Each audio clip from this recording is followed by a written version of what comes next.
Hey guys, welcome back. So in the last video, we saw how to traverse a double linked list. Hope the concept was clear.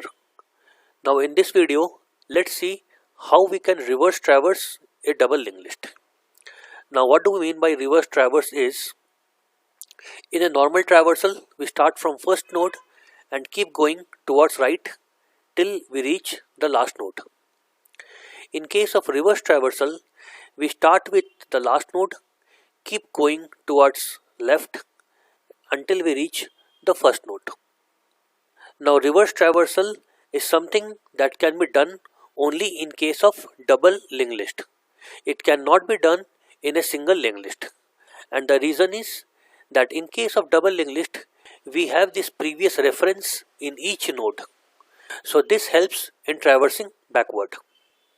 So when we want to traverse in a reverse way, all that we have to do is, we have to come to the last node, which is being pointed by tail reference, and keep going towards right, print its value, then go to the second last node, print its value, then go to the next node, print its value, then go to the next node, print its value.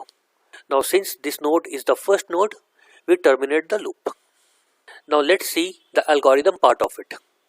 So the name of the method is reverse traverse linked list. It takes head reference and it compares if head is equal to null.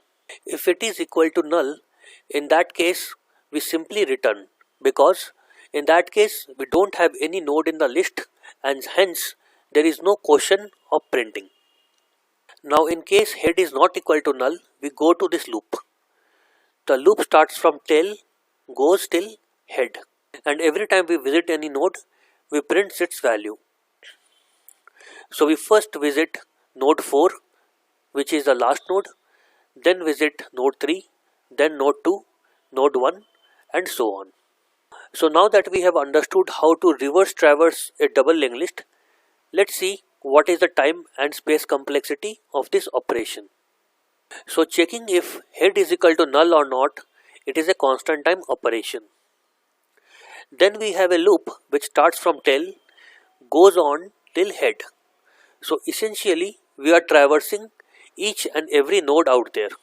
So this will take order of n time. Now printing a current value will take order of 1 time. So if we add all of them, we get time complexity of order of n.